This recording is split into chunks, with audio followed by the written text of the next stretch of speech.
Welcome to Raw Tales Africa. Before we dive into today's incredible story, please don't forget to hit that subscribe button, turn on notifications, and give this video a thumbs up. It really means the world to me and helps our African stories reach more hearts. Today's story will challenge everything you think you know about love, loyalty, and what it means to really know someone. Brace yourself for a tale that proves sometimes the greatest test of character happens when we think no one is watching. The rain pounded against the corrugated iron roof of the small kiosk in Ikeja Market, Lagos, as Damola Bakare crouched behind stacks of plantain and yam, her designer clothes replaced by a faded wrapper and head tie. Tears mixed with raindrops on her cheeks as she watched her boyfriend of 2 years, Kene Maduagu, approach her makeshift stall. In his hand was an envelope, his entire month's salary from the construction site where he worked 12-hour days under the scorching Nigerian sun. "Madam, please," Kene said softly to the woman he didn't recognize as his beloved Damola. "I know you don't know me, but I've been watching you struggle here for weeks. Take this money, buy better stock for your business. You remind me of someone very special to me, someone who deserves better than this." Damola's heart shattered as she realized the man she had been testing had just proven himself in ways she never imagined. But this incredible moment of revelation was just the climax of a story that began 3 months earlier, when a wealthy heiress decided to discover if her love was real or just another transaction in Lagos' brutal social hierarchy.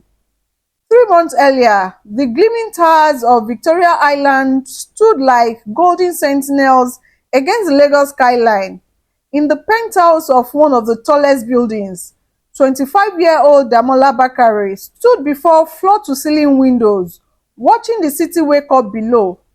The daughter of Chief Femi Bakare, owner of Bakare Industries, one of Nigeria's largest conglomerates. Damola had everything money could buy.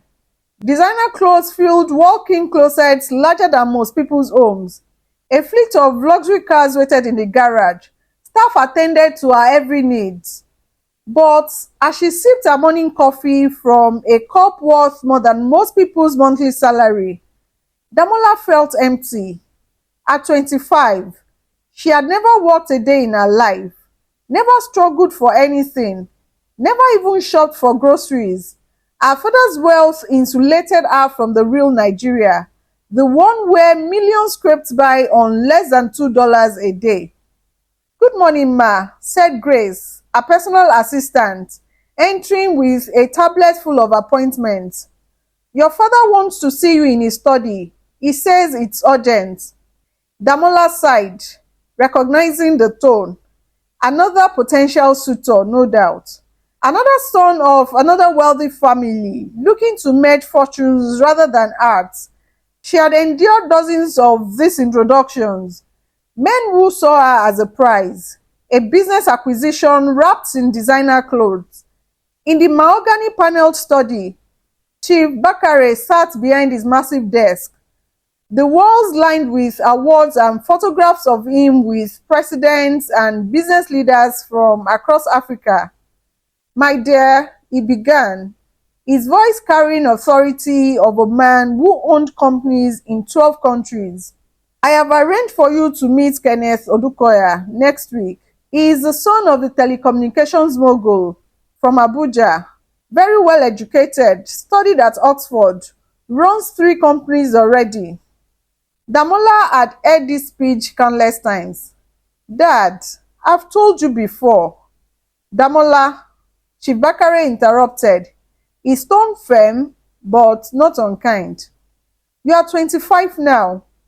It is time to think seriously about your future, about continuing our legacy.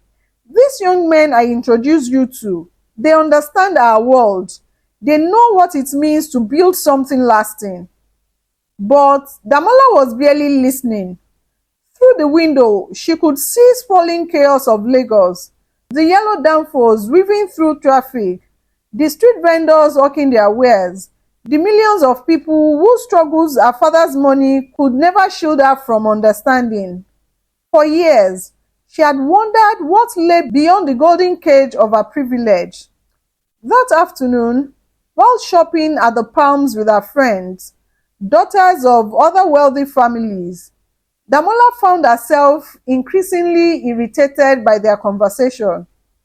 "Did you see that new girl trying to get into our tennis club?" laughed Kemi, daughter of a oil minister. Her father made his money in cement or something equally crude, as if new money could ever truly belong. "These people don't understand that wealth isn't just about having money," added Folake, whose grandfather had been one of Nigeria's first successful businessmen. "It's about breeding, about knowing your place in society." Damola watched a young woman outside the mall, selling pure water sachets under the brutal afternoon sun. The woman couldn't have been much older than herself, but her face carried lines of worry and exhaustion that Damola had never experienced.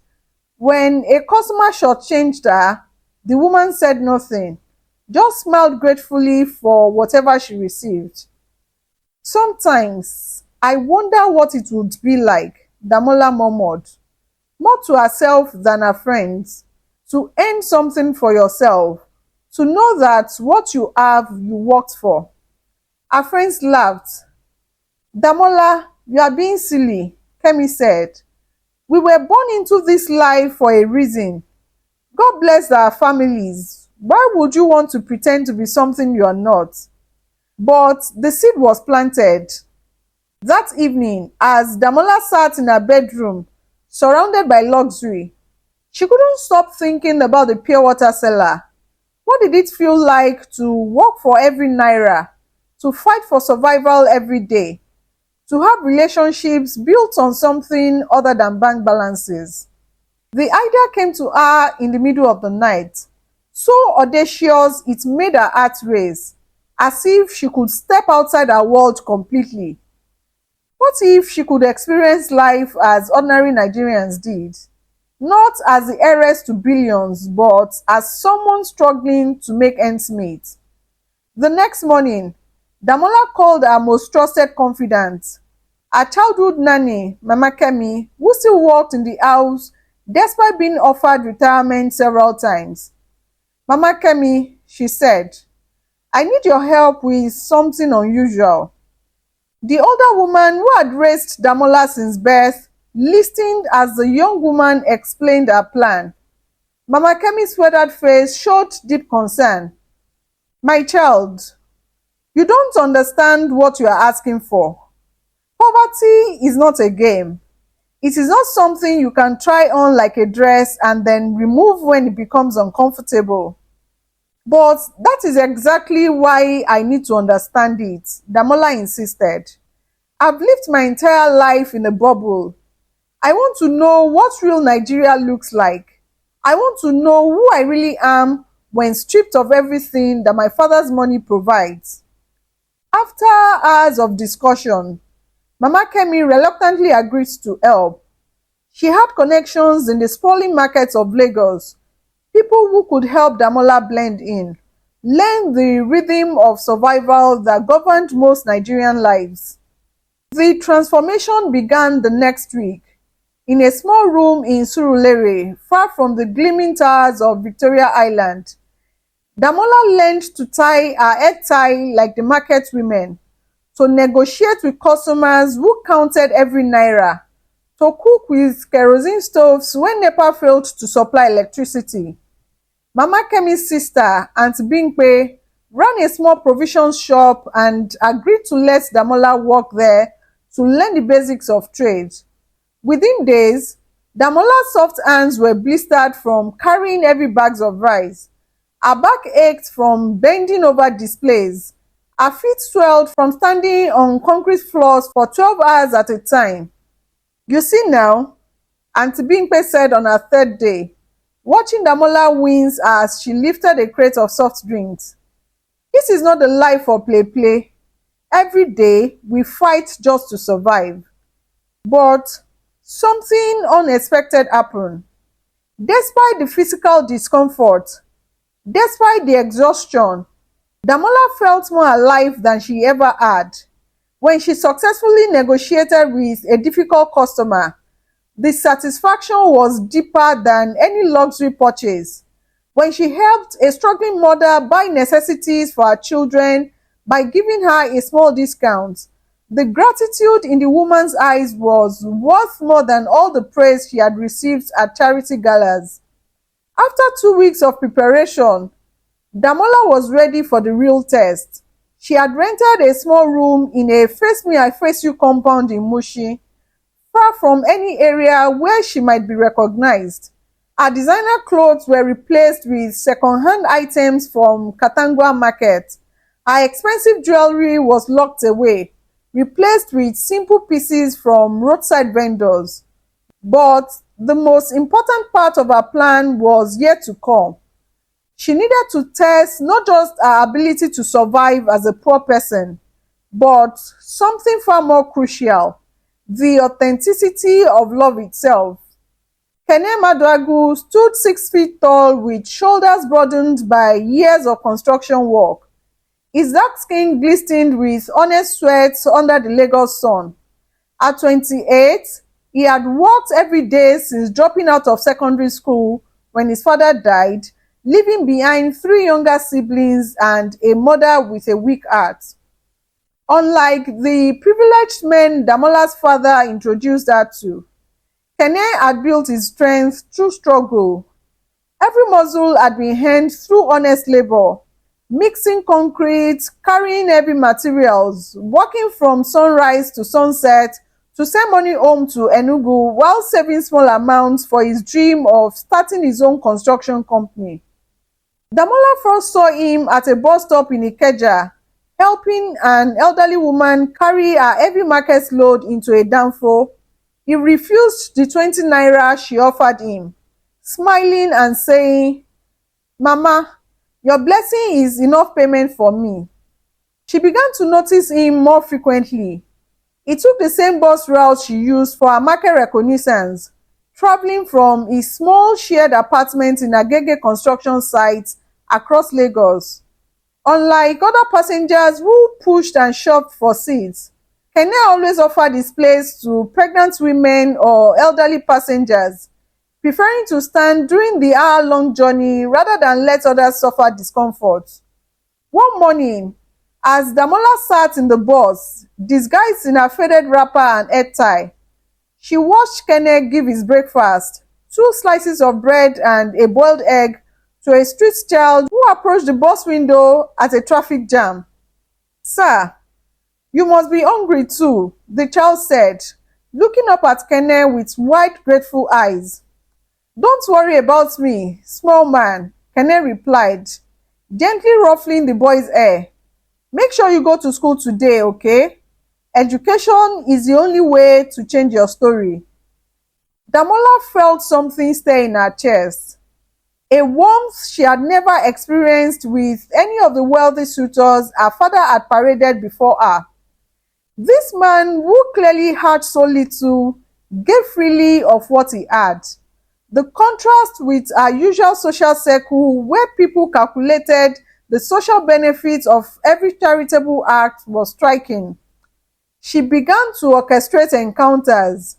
At a local buka where construction workers ate their lunch, she would sit at a nearby table, listening to Kene joke with his colleagues, always lifting their spirits even when discussing their struggles. "My brothers," she heard him say one afternoon, "we may not have much money, but we have our strength, our dignity, and our hope. Every building we construct will outlast us. We are building Nigeria's future with our own hands." The other workers nodded, their faces brightening at his words. Here was a man who found purpose and pride in honest work, who saw nobility in labor that others might consider beneath them. The first time they spoke directly was at the evening market in Ikeja. Damola, now comfortable in her role as a struggling trader, was buying tomatoes for the small store she had convinced Aunty Bimpe to let her operate. As she negotiated with a seller, her phone, a simple Nokia she had bought to maintain her disguise, fell from her wrapper. Kene, passing by after his work day, picked it up and handed it to her with a gentle smile. "Sister, be careful," he said. "These phone thieves are everywhere in this market." Their eyes met, and Damola felt a connection she had never experienced with any man from her social class. His eyes held kindness without calculation, strength without arrogance, interest without hunger for her father's wealth, because he had no idea who she really was. "Thank you," she managed to say, her heart beating faster than it had in years. "You are welcome. I am Kene," he said, extending a calloused hand. "Bumi," she replied, using the alias she had chosen, close enough to her real name that she would respond naturally, different enough to maintain her cover. From that moment, their courtship began with the authenticity that had always eluded her. Kene didn't try to impress her with expensive gifts or grand gestures. Instead, he offered something infinitely more valuable: genuine attention, respect, and care. He would stop by a small stall after work, helping her pack up for the day, carrying her heavy bags to the bus stop. When she mentioned struggling to pay her rent, he discreetly left small amounts of money under her scales. 20 naira here, 50 naira there. Amounts that represented significant sacrifice from his modest salary, but that he gave without expectation of recognition. "Sister Bumi," he said one evening as they shared suya from a street vendor, "you work so hard. Sometimes I think life is unfair to good people like you." If only he knew, Damola thought, watching his genuine concern for her fabricated struggles. Here was a man whose empathy was so deep that he worried about a stranger's welfare, who shared his meager resources with someone he believed had even less. As weeks passed, Damola found herself living a double life more complex than she had ever imagined. By day, she was Bumi, the struggling trader who sold provisions in Ikeja market, counting every naira, negotiating with suppliers, learning the rhythms of ordinary Nigerian life. By night, she returned to her small rented room in Mushin, where she could video call Mama Kemi to report on her progress. "My child, you are playing with fire," Mama Kemi warned during one of their late night conversations. "This young man is falling in love with someone who doesn't exist. And you, I can see it in your eyes. You are falling for him too." Damola couldn't deny it. Every interaction with Kene revealed new depths to his character. When her fictional grandmother, a story she had created to explain occasional absences, fell ill, Kene insisted on accompanying her to the general hospital, waiting for hours in the crowded corridors and paying for medications he could barely afford. "Bumi, family is everything," he said as they sat on the hard wooden benches, surrounded by other Nigerians navigating a healthcare system that favored the wealth. "No matter how little we have, we must take care of our own." The irony wasn't lost on her. Here was a man with almost nothing, giving freely, while she, who could buy the entire hospital, was living a lie. Their relationship deepened through shared struggles that were real for him and educational for her. When armed robbers struck her area of Mushin one night, Kene walked 30 minutes from his own neighborhood to check on her safety, bringing along two of his strongest colleagues for protection. "I couldn't sleep not knowing if you were okay," he admitted, his forehead creased with worry. "Sister Bumi, you've become very important to me." That night, as they sat in a small room with a candle flickering between them, NEPA had failed again. Kene shared his dreams with a vulnerability that took her breath away. I want to build things that last, he said, his voice soft in the candlelight. Not just buildings, but a family, a legacy of hard work and honesty.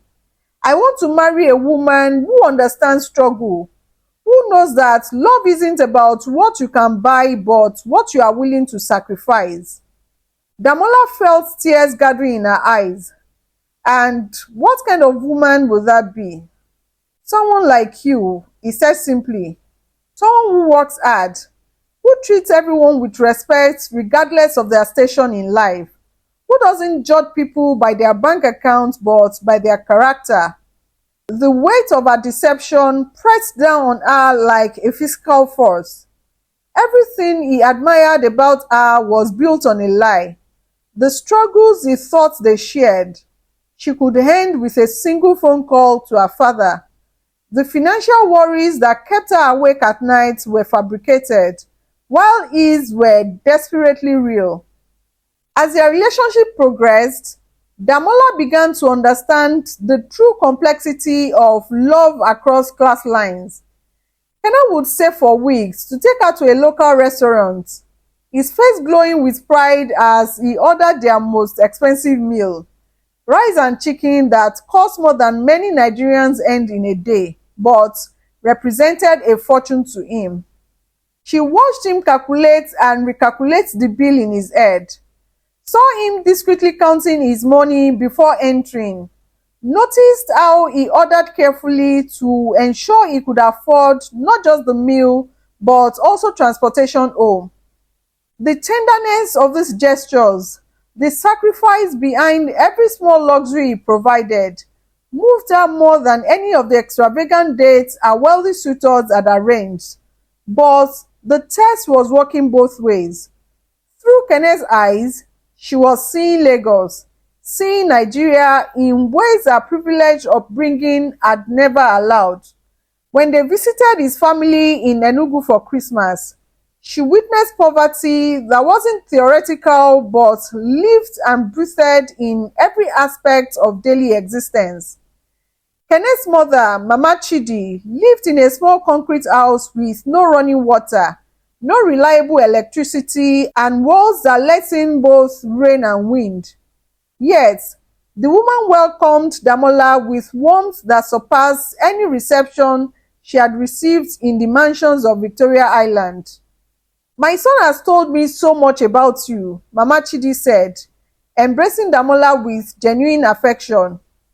He says you work hard and treat people well. These are the qualities that matter, not money or position. Over the 3-day visit, Damola helped with the household chores she had never imagined doing. Fetching water from a community borehole, cooking over an open fire, washing clothes by hand. Kene's younger siblings, still in school thanks to his sacrifices, treated her like family, sharing their simple meals and humble sleeping arrangements without any consciousness of lack. On their last night, as she lay on a thin mattress in the small room she shared with Kene's sisters, Damola heard Mama Chidi talking to her son on the small veranda. Kene, my son, this girl is special. She doesn't look down on us despite her condition. She walks alongside us without complaints. Many women from Lagos would not accept her humble life. Mama, she's everything I have ever dreamed of, Kene replied. She understands struggle. She knows the value of hard work. When I marry her, I know we'll build something beautiful together. When will you ask her father for her hand? Kene was quiet for a long moment. I am saving money, Mama. I want to do things properly. I want to offer a bride price that shows respect for her family, even though they are not wealthy. I want to give her a wedding she deserves. Damola buried her face in the thin pillow, overwhelmed by the magnitude of what she was doing. Here was a man planning to sacrifice everything he had worked for, to spend savings meant for his construction business dream, all for a woman who was deceiving him about every fundamental aspect of her identity. Back in Lagos, the weight of her double life began to take its toll. Damola found herself making mistakes, referring to experiences from her privileged life, demonstrating knowledge and skills that didn't match her assumed background, occasionally letting slip details that contradicted her carefully constructed story. One evening, while they shared a meal at her favorite local booker, a song came on the radio, a classical piece she had studied during her music lessons at expensive private schools.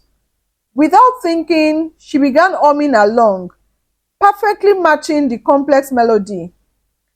Kenneth looked at her with surprise. "Bumi, how do you know this song? It's not the kind of music they play in our area." She caught herself quickly. "Oh, I heard it somewhere, maybe on someone's radio." But she could see question in his eyes, the first crack in his complete trust.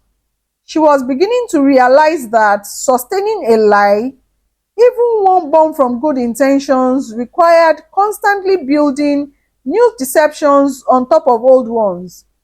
The pressure intensified when her father began calling more frequently, demanding to know why she was spending so much time playing the market and insisting she attend important business functions. "Damola, Kenneth Odukoya has been asking about you," Chief Bakare said during one particularly tense conversation. "His family is interested in moving forward with formal negotiations. This is an excellent match. Their telecommunications empire would complement our industrial holdings perfectly." "Dad, I've told you I am not interested in arranged marriages," Damola replied, keeping her voice low in her small mushing room. "This isn't an arrangement. It is an opportunity. Kenneth is educated, successful, from a good family. What more could you want?" Everything, she thought. Authenticity, love that wasn't calculated, a partnership built on choice rather than financial advantage. Meanwhile, Kenneth was making his own sacrifices to build their future together.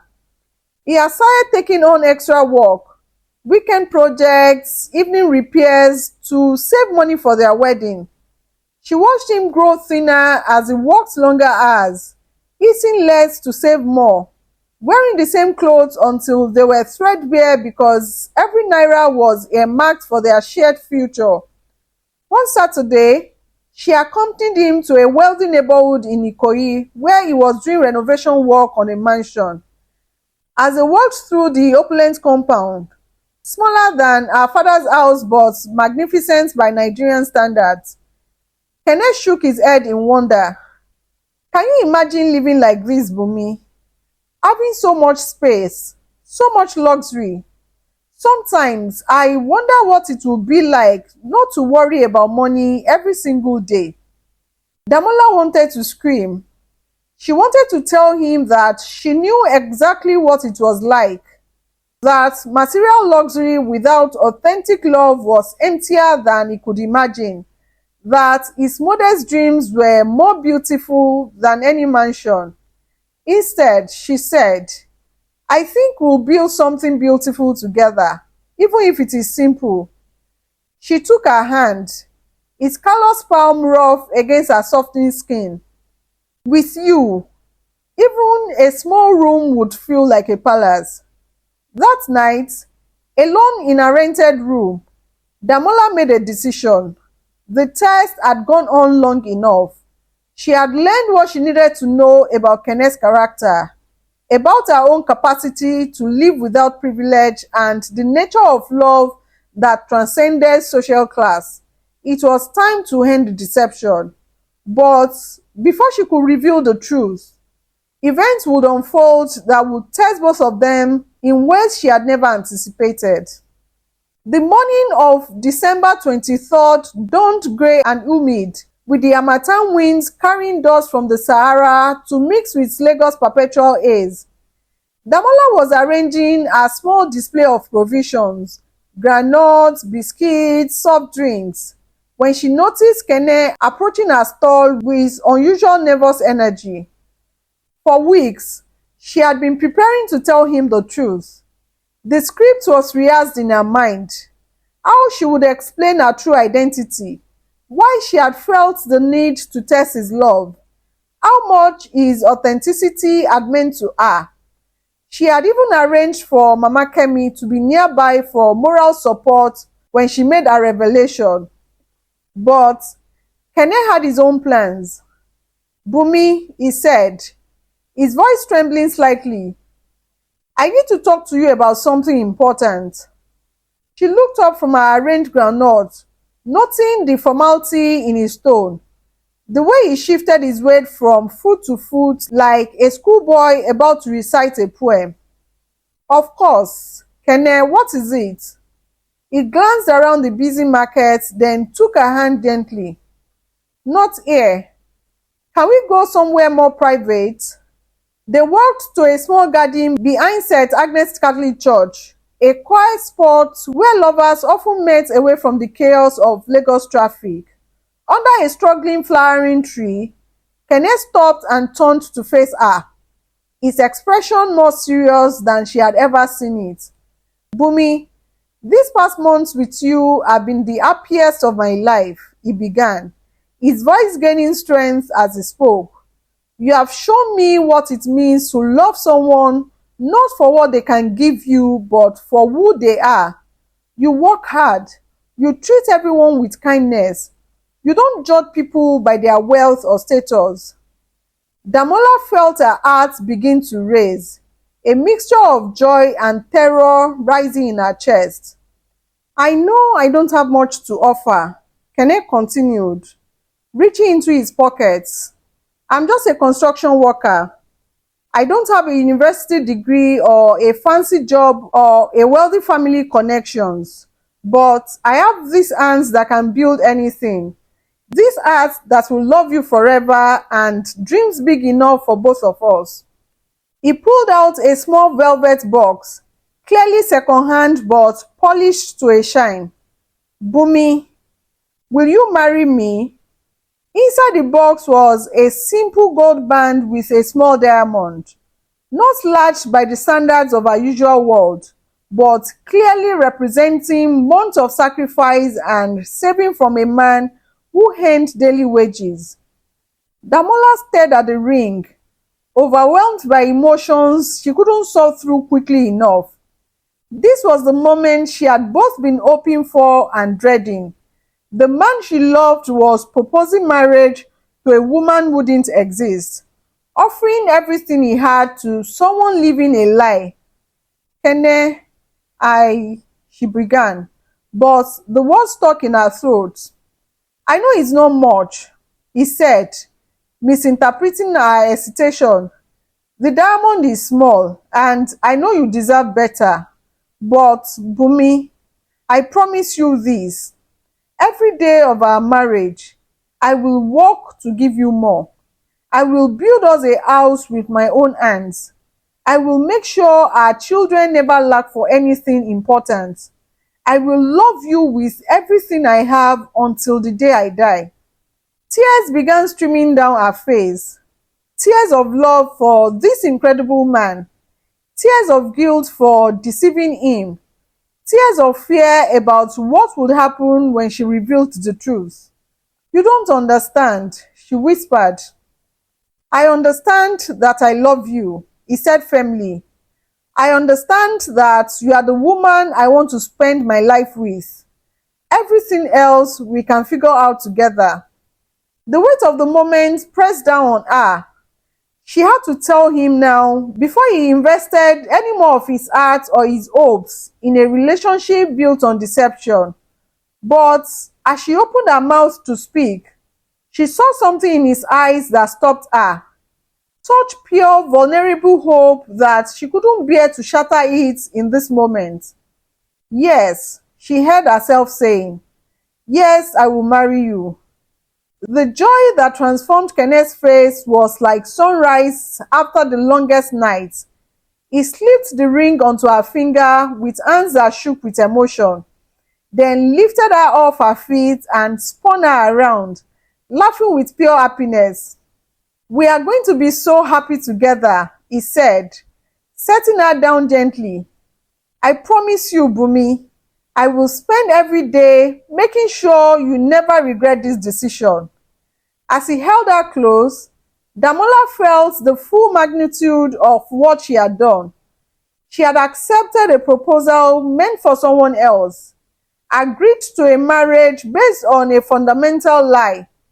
The ring on her finger, bought with money earned through backbreaking labor, felt heavier than any jewelry she had ever worn.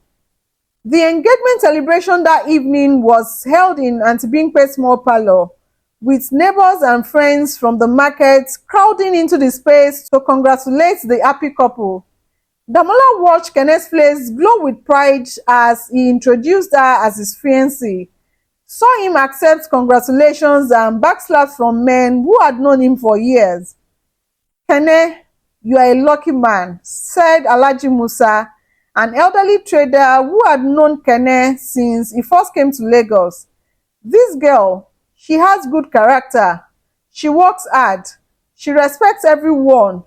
You have chosen well." "And she chose well too," added Mama Folake, a woman who sold fruits in the adjacent store. "Kenneth is the kind of man who will never let his wife go hungry. He works like 10 men and has the heart of an angel." The praise and warmth from these people, who knew both Kenneth and her fake persona intimately, made Damola's guilt intensify. These weren't just strangers she was deceiving. They were a community that had accepted her as family, that was now celebrating what they believed to be a union between two of their own. Kenneth pulled her aside during the informal party. "I want to meet your family properly," he said. "I want to ask your father for permission to marry you, to discuss the bride price, to do everything the right way." Panic flashed through her. "My family, they are very traditional, very private. Maybe we should wait a bit longer before." "Bumi, I understand they might be concerned about whether I can provide for you. I want to show them I am serious, that I have plans and ambitions. I have been saving money not just for our wedding, but to start my own construction business.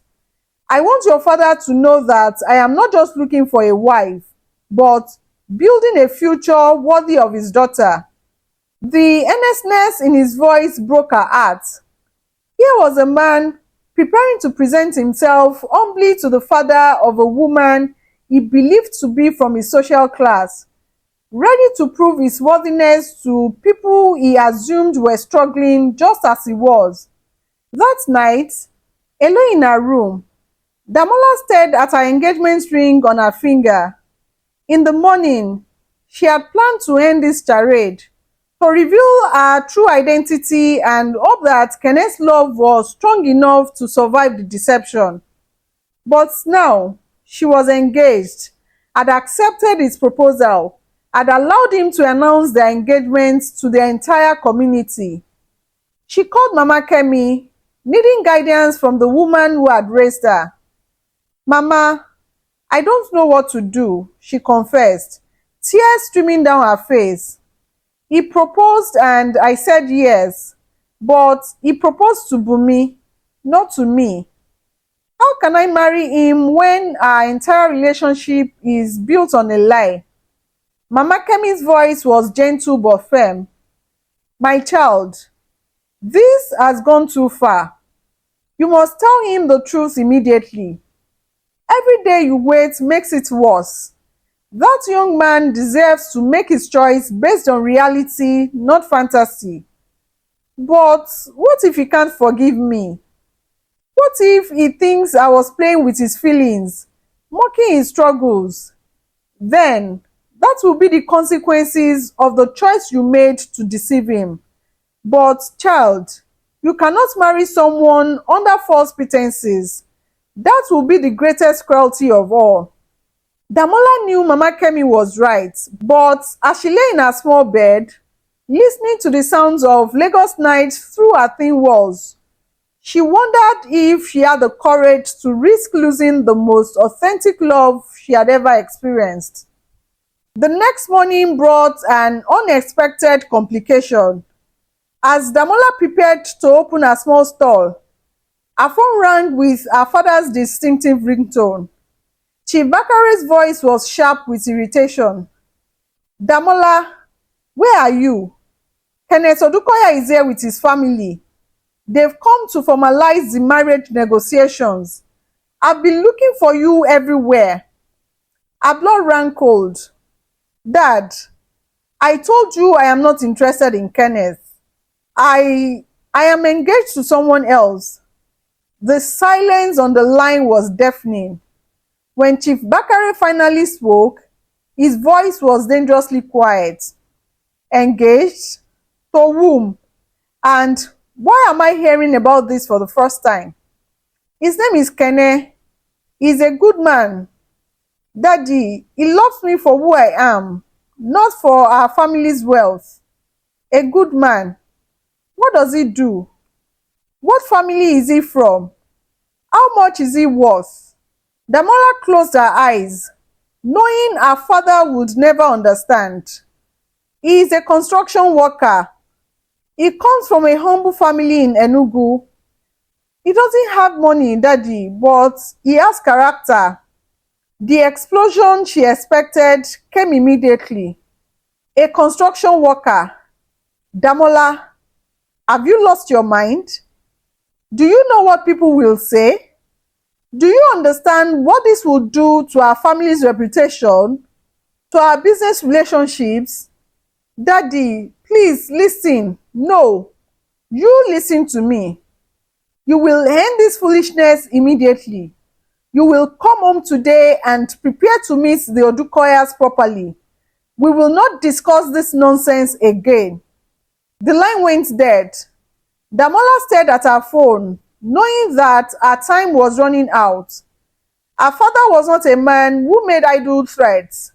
If she didn't return home soon, he would send people to find her, and when that happened, her carefully constructed double life would collapse in the most public and humiliating way possible. She had to tell Kenneth the truth today, before her father's influence and resources exposed her deception in a way that would hurt him even more deeply. But as she walked toward the construction site where Kenneth worked, rehearsing the words she would use to explain everything, she saw something that stopped her in her tracks. Kenneth was sitting with his work crew during their lunch break, proudly showing them her engagement ring, or rather, a photo of it on his phone. See how happy she looks when I gave it to her, he was saying, his face radiant with joy. I have been saving for 8 months to buy this ring. It's not big, but it represents every day I have worked dreaming of our future together. Kene, you are truly blessed, said his foreman, a grizzled man named Sani. That girl has good home training. She will make you a fine wife. More than that, Kene replied, his voice filled with emotion. She understands what it means to struggle. She won't look down on me for not having university education or fancy clothes. We are building something real together, something that will last. Listening from behind a concrete pillar, Damola felt her heart shatter. The pride in his voice, the genuine happiness radiating from every word. She was about to destroy all of it with her revelation. That afternoon, Damola made her decision. She would tell Kene everything that evening, regardless of the consequences. She spent the day composing and recomposing her confession, trying to find words that could somehow soften the blow of her deception. But fate had other plans. As she was closing her stall around 6 p.m., preparing to meet Kene for their planned dinner, her phone buzzed with a message that made her blood freeze. Damola, this nonsense ends now. I am sending security to bring you home. Your engagement to that construction worker is over. Within minutes, she spotted familiar black SUVs pulling up near the market. Her father's security team, men she had known since childhood, were stepping out, clearly searching for her. Chief Bakare had found her location. Panic seized her.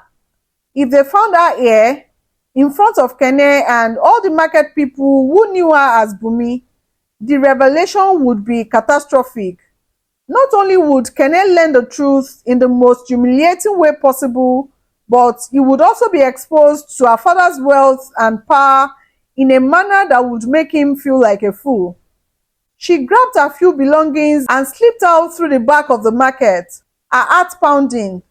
She needed time to think, to find a way to control how this truth came out. But as she hurried through the narrow alleyways behind the stalls, she realized she was being followed, not by her father's men, but by someone else entirely. Sister Bumi, wait! She turned to see Kola, a young boy who sometimes helped her carry goods to her store. He was running toward her, his face bright with excitement. Sister Bumi, something wonderful has happened. Brother Kenneth sent me to find you. He said to tell you to meet him at the small church garden where he proposed to you. He has a surprise for you. Damola's heart sank. The last thing she needed was another surprise, another gesture that would make her deception even more painful to reveal. Kola, tell Brother Kene I can't come tonight. Tell him I am not feeling well. But sister, he has been planning this for days. He said it is very important, something about your future together. The urgency in the boy's voice, combined with her growing panic about her father's security team, made her decision for her. She will go to Kene, tell him the truth immediately and end this charade once and for all. The small garden behind St. Agnes Church was lit by a single street lamp, casting long shadows across the struggling glass. As Damola approached, she saw Kene waiting beneath the same flowering tree where he had proposed just days earlier. But something was different. His posture was tense, his usual easy smile replaced by an expression she had never seen before. Kene, she called softly as she approached. Kola said you wanted to see me. He turned toward her, and in the dim light, she could see something was terribly wrong. His eyes held a mixture of confusion, hurt, and something else, a dawning realization that made her stomach clench with dread. Bumi, he said, his voice strangely formal. Or should I say Damola? The world seemed to stop spinning. What? What did you say? I said Damola. Damola Bakare, daughter of Chief Femi Bakare, owner of Bakare Industries, worth billions of naira, living in a penthouse on Victoria Island. Alex felt weak. Kene, I can explain. Can you? His voice was quiet, but she could hear the pain underneath. Can you explain why the woman I love, the woman I wanted to spend my life with, has been lying to me about everything, about who she is, where she comes from, what her life is really like? How did you find out? She whispered. He reached into his pockets and pulled out a newspaper, one of the society pages that regularly featured photos from high society events. There in full color was a picture of Damola at a charity gala from several months earlier, dressed in designer clothes, standing beside her father, the caption clearly identifying her as heiress Damola Bakare. One of the security guards at the construction site where I work showed me this today, Kenneth said. He said he thought it was funny that the girl in the photo looked exactly like my fiancée, but couldn't possibly be her because she was some rich man's daughter. Damola felt tears streaming down her face. Kene, please, let me explain why I did this. Why? His voice rose slightly, the first crack in his controlled demeanor. Why would someone with everything in the world pretend to have nothing? Why would you let me worry about your rent, your food, your struggles? Why would you let me give you money I could barely afford to spare? The hurt in his voice was unbearable because I needed to know if you could love me for who I really am, not for my father's money, who you really are. Kenneth shook his head in disbelief. I don't even know who you really are. The woman I fell in love with was Bumi, hardworking, honest, someone who understood struggle. But that woman doesn't exist, does she? She does exist. Damola stepped toward him, desperate to make him understand. Everything I felt with you, everything we shared, that was real. I learned to walk with my hands. I felt what it was like to worry about money, to count every naira. I experienced things I never could have from my privileged life. You experienced them like a tourist. Kenneth's composure finally cracked. Like someone visiting a zoo. You could leave anytime you wanted. You could go back to your comfortable life whenever the experiment became too difficult. Do you think poverty is a game? Do you think struggle is something you can put on and take off like a costume? Is what it are like physical blows? It wasn't like that, wasn't it? Right now, while we are standing here, you have millions of naira in your bank account. You have a mansion waiting for you, servants, cars, everything I have dreamed of providing for you someday. I've been working extra shifts, eating one meal a day, wearing the same clothes until they fall apart, all to save money for our wedding, for a future with someone who was laughing at me the entire time. I was never laughing at you, she cried. I love you, Kene. Everything I felt was real. How can I believe that? How can I believe anything you have ever said to me? The pain in his eyes was devastating. This man who had shown her such gentleness, such love, such respect was looking at her like she was a stranger. Worse, like she was someone who had deliberately set out to hurt him. There is something else, Kenneth said, his voice becoming quiet again. Something that happened today after I found out who you really are. He reached into his other pocket and pulled out an envelope, worn and thin, clearly containing cash. This morning, before I knew the truth, I went to the market looking for you, but you weren't at the stall. Instead, I found another woman there, an elderly lady selling vegetables, struggling to make sales. She reminded me of you, of who I thought you were. Damola watched as he opened the envelope, revealing a sack of naira notes, clearly every bit of money he had saved. I gave her everything I had saved for our wedding, every naira I had put aside for our future together. I told her to buy better stuff for her business, to invest in herself, because she reminded me of someone special who deserved better than struggling every day. The impact of his words hit her like a physical blow. Even after discovering her deception, he had given away his life savings to help a stranger who reminded him of who he thought she was. You see, he continued, that's the difference between us. When you saw poverty, you played dress up with it. When I see poverty, I try to help, even when it costs me everything I have. Damola sank onto the bench beneath the tree. overwhelmed by the magnitude of what she had done and what she had lost. Kene, I know I ought you. I know what I did was wrong, but please try to understand. I've been surrounded by men who only wanted my father's money my entire life. When I met you, when I saw your kindness, your character, I just wanted to know if it was real.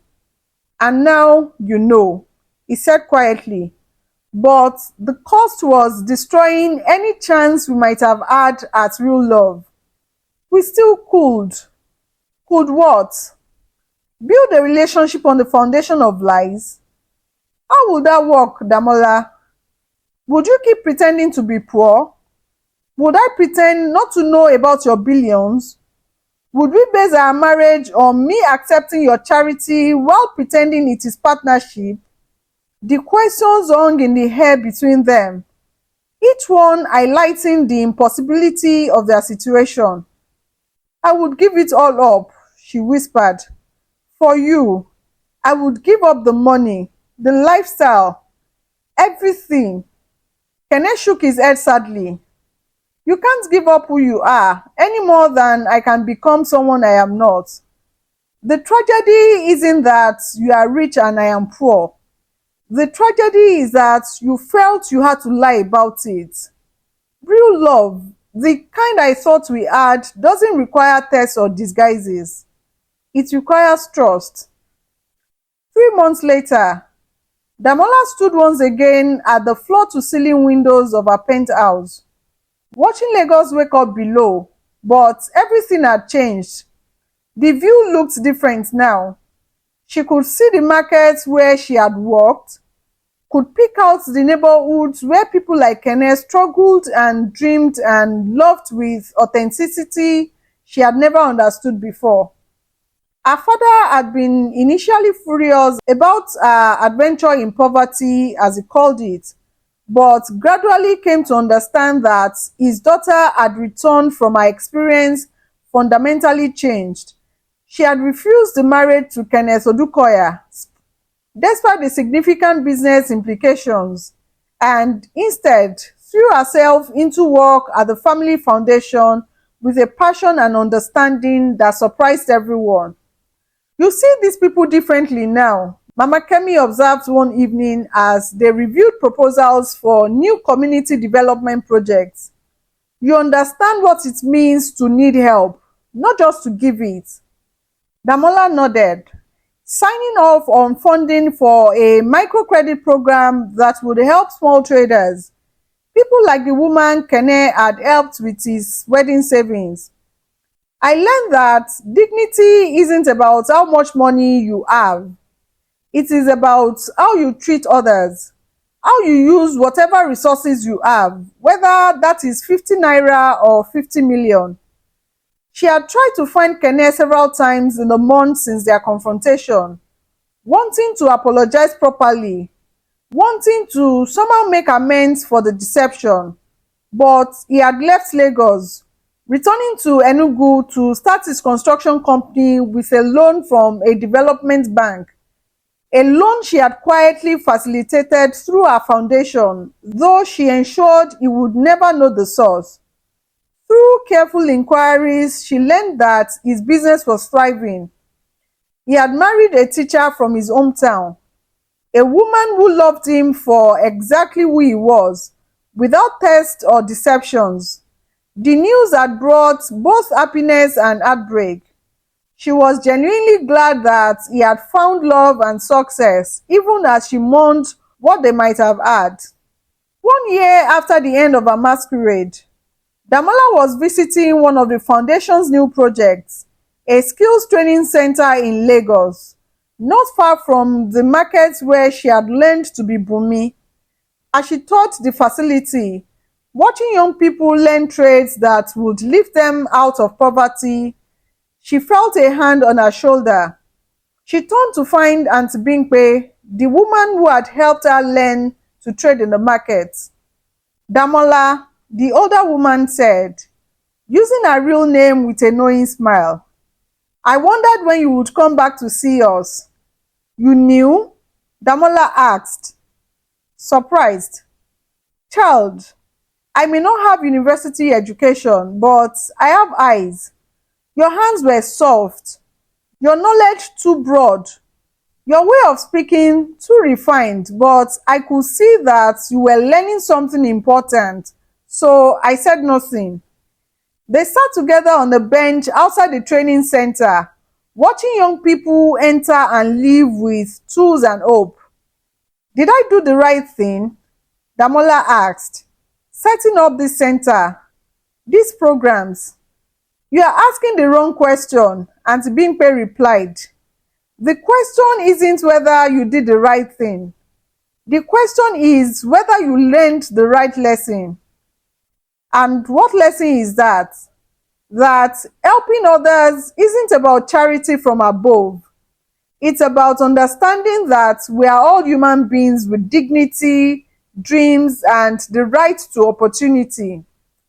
The young man you loved, Kene, he understood this naturally. You had to learn it through experience.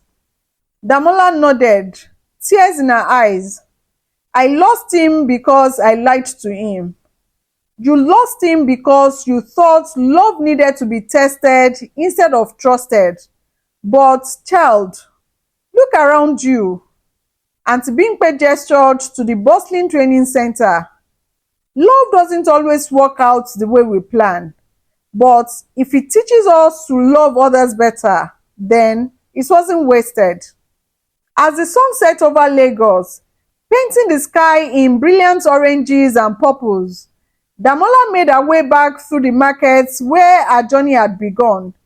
The familiar sounds and smells brought back memories of her time as Bumi, the exhaustion, the worry, the simple joys of honest work and genuine relationships.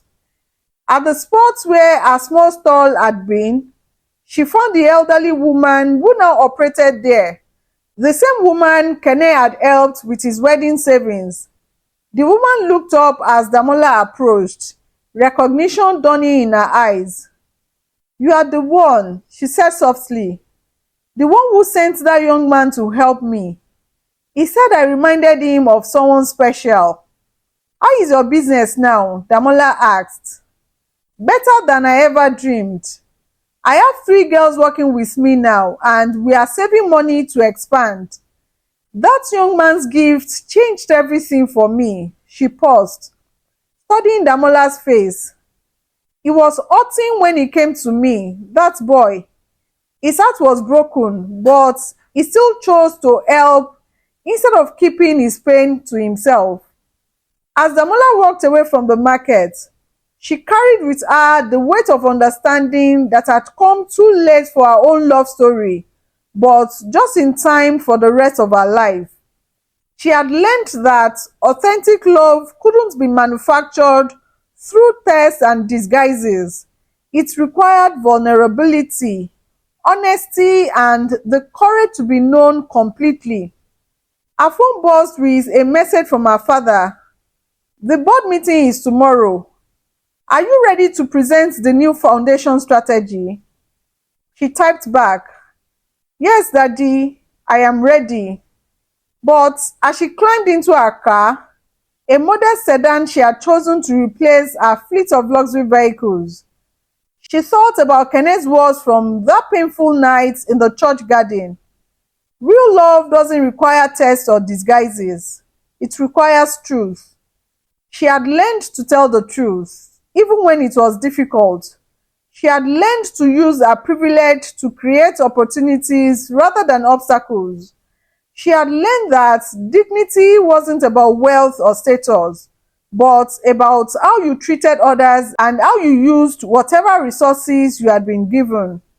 More importantly, she had learned that love, real love, was about seeing and accepting someone completely, not about testing them to see if they measured up to your expectations. As traffic lights swirled around her, millions of people heading home to families and dreams and struggles she now understood a little better. Damola smiled. She had set out to test her boyfriend's love and had ended up discovering something far more valuable: her own capacity for authentic compassion and her responsibility to use her advantages in service of others. The test had revealed not whether Kene was worth her love, but whether she was worthy of his respect. And in learning to earn that respect, even after losing the chance to benefit from it, she had become the woman she was always meant to be. This story reminds us that love cannot be built on deception, no matter how good our intentions. True love requires vulnerability, honesty, and the courage to be completely known by another person. When we test love instead of trusting it, we often destroy the very thing we are trying to protect. Damola's journey teaches us that privilege comes with responsibility, not just to help others, but to understand them, to respect their dignity, and to recognize that everyone has something valuable to offer, regardless of their material circumstances. Most importantly, this tale shows us that sometimes losing love can lead to finding ourselves. Damola lost Kene, but she gained empathy, purpose, and the ability to love others authentically. In the end, perhaps that was the most valuable test result of all. Thank you for joining me for this incredible journey through Raw Tales Africa. If this story touched your heart, please share it with others who might need to hear its message. Love, truth, and respect know no boundaries of wealth or status. They are the birthright of every human being. Don't forget to subscribe, hit that notification bell, and let me know in the comments what lessons you took from Damola and Kene's story. Until next time, may your love be built on truth, and may your truth be guided by love.